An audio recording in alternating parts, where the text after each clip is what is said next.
Sup shitters, my name is Logan aka Spiderhands and welcome to an SP Reviews where today we have ourselves a track by an act named AZMECA titled Porcelain Knives. And if we switch over to here we have ourselves a track on YouTube and we're going to listen through this track from start till finish and we're going to hear what we think. Let's go. Let's do it. Hang on. Whoa, hang on. What was that? The following contains bright flashing lights and or imagery that may cause discomfort and or seizures for those with photosensitive epilepsy. Viewer discretion is advised. Okay, cool.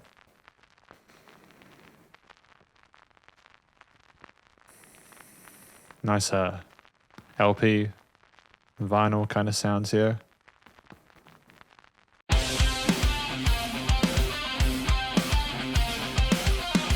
Very cloudy the overall sound there with the guitars and drums.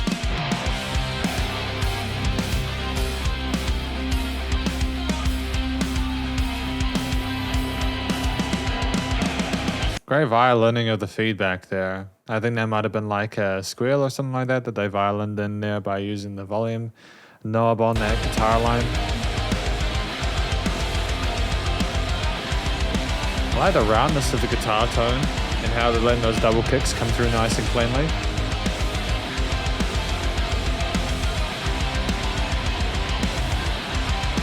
Nicely staged lead line on top.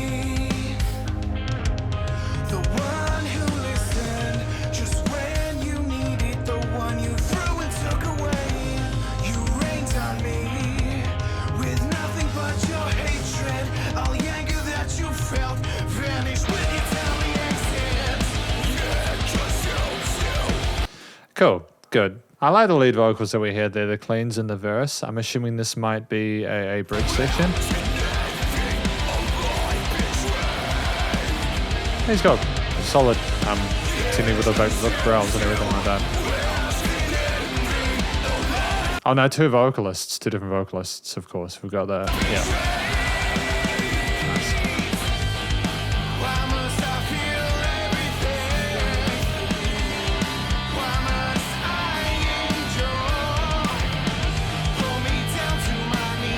I like when there's different vocalists. There's one that does the growls and there's one that does the cleans because you have people specializing in specific areas and you get the best of those possibilities.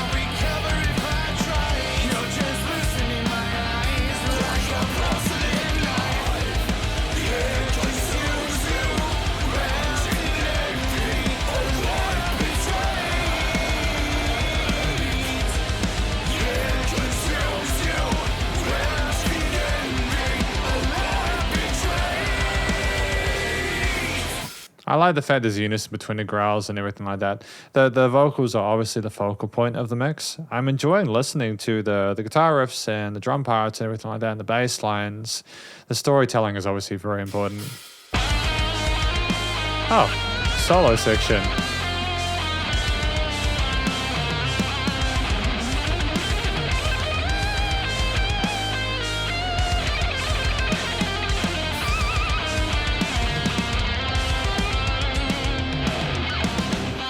I like the phrasing of that lead line. I feel as if they could have potentially extended that. I know they've already got a track that's 4.5 minutes and that is quite long. Not that these tracks should all be short, don't get me wrong. It's just, we're halfway through and I've had the lead section, so I'm wondering what we're going to do for the rest of the track.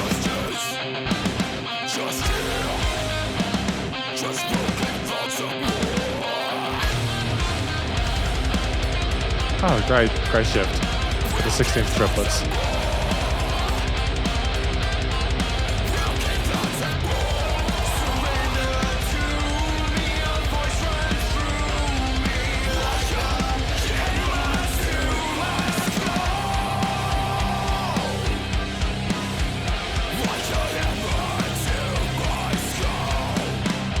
I'm really happy with the fact that they didn't just go back to the chorus after that. I feel like it would have been wasted potential because they clearly can play their instruments and they've clearly got some songwriting chops.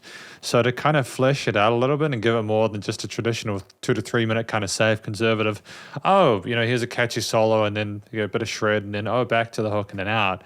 No, they developed it at different drum grooves. It's positive, you know?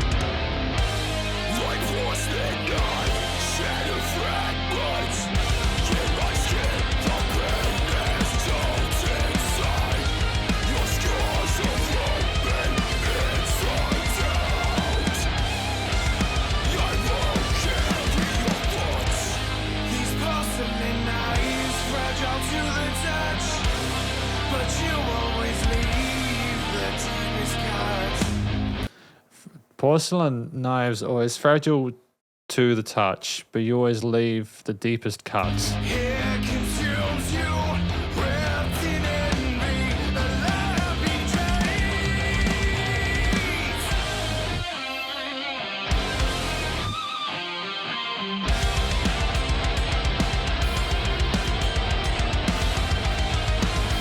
I mean, like, it's got a solid groove. I'm nodding my head to it because I'm enjoying the way it sounds.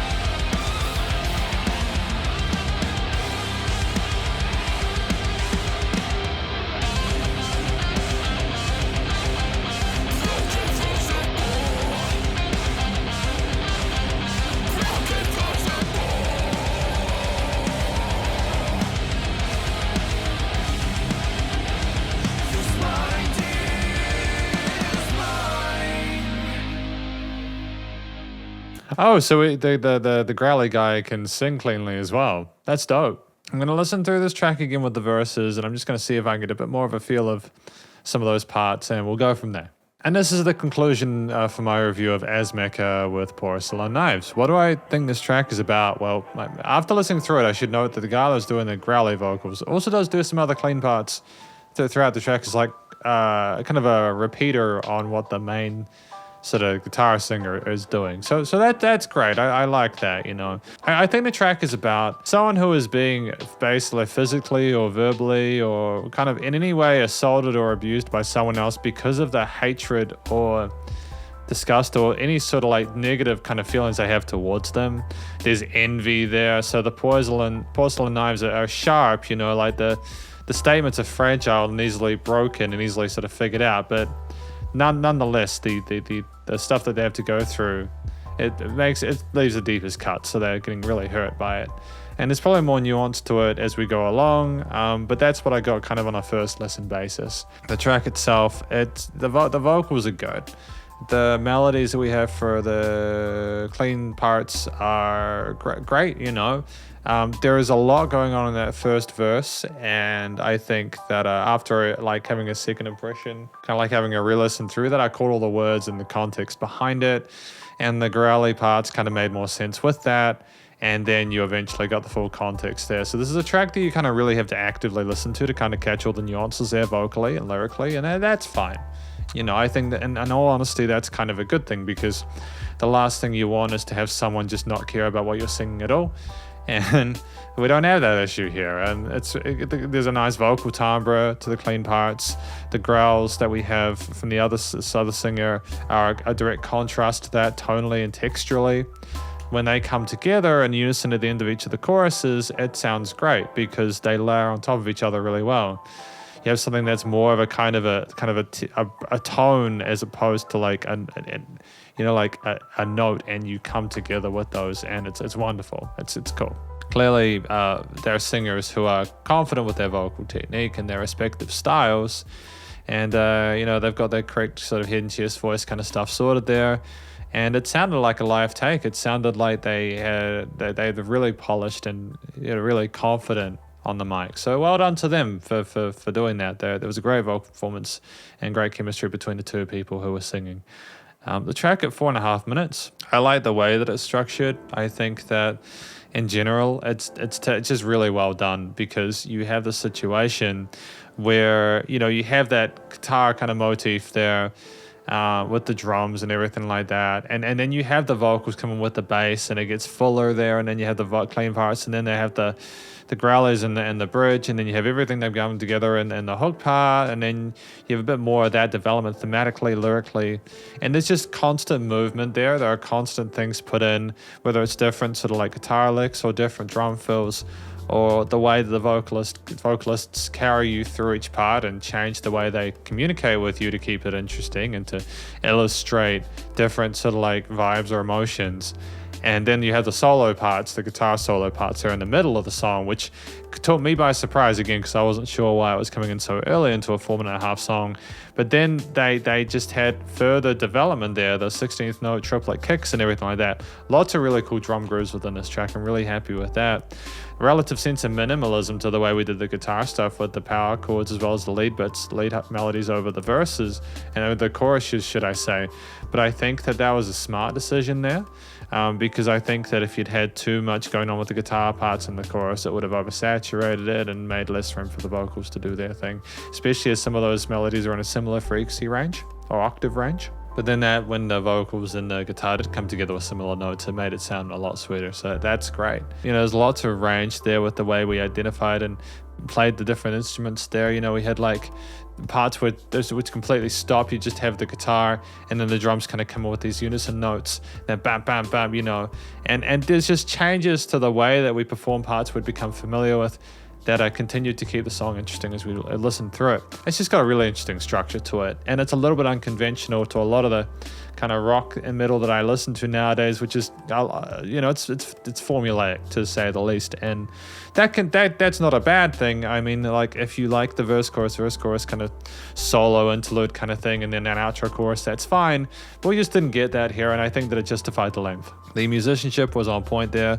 The guitar solo we had on top of, like the leads part, the simplest. I shouldn't say simple. Like the minimalist leads we had over the choruses showed the instrumental proficiency of the guitarists, but at the same time didn't overplay. It felt like it was respectful to what the tone needed, and it sounded also some parts like the guitar was singing, and I think that's really important. And I think that ultimately, with this, with the variety of different tom fills and grooves there, with the variety of different lead lines there, with the variety of drum grooves in there, with the relative minimalism of the bass lines there, you just had different musicians doing different things to fill different gaps that had a great synergy with the vocal parts. And ultimately, the story made sense with what was being played there. There was a sense of tension and dread there with the overall motif of someone constantly going through that betterment, and things didn't necessarily improve as we got to the end. It genuinely felt as if we kind of hadn't found a resolution there. There was a little bit of a majorish lift near the end, a bit of uncertainty, I hope, for the future, but it's tough, and I think that's really cool that they managed to communicate that through a song. The recording, mixing, and mastering was good. I'm glad with how it had sounded. It was commercial grade. I think that definitely ready for release. The vocals sounded nice and clear and well filtered and EQ'd. The growled vocals there, they were present in the mix. It's a tricky situation there. They were definitely where they needed to be level wise, and I think they're where they needed to be in regards to like if you're mono stereo mixing that. I'm not sure. I'm feeling like they could have sounded a little bit bigger, a little bit wider. It seemed like they were kind of like a little bit thinner in the mix than the clean vocal parts, but maybe that was just simply the style that they wanted there. When the guy was a little bit more louder or intense with his delivery, things got a little bit more sort of heated, and I think that's absolutely fine. They sounded a bit bigger, so I guess it's just a dynamic range thing. The guitars, bass, drums, they were all mixed and mastered really well. The recording of them was great. There was not a note out of place. Oh, just had a bit of an earthquake. I don't know if you can tell there, we just had a bit of a shake here. We've had a few of those recently, so there's concerns that there could be more earthquakes where I live, but that's all right. I think the drums was nicely side-chained to the bass. The bass was relatively subtle and minimalist in this, and I think that it's just provided a nice foundation for a lot of everything else.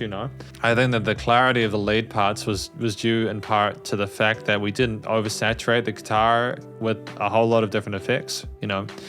And the vocalists, they could sing, don't get me wrong, aside from the comment I made on the growler vocals, the compression and reverb change and stuff like that was absolutely fine.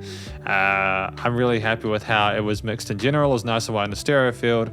There were no resonant frequencies in the frequency spectrum. And it was nice and loud without pumping, with dynamic range as well. And this is my review of AZMECA porcelain knives. Hopefully you enjoyed it. If you did, please do go check out their various social medias and their YouTube page, and stay cool and stay safe. And please remember to support your local musicians and artists at this point in time, as either hell more than ever with all the crazy stuff going on in the world. And I'll catch you in the next review. Spiderhands out.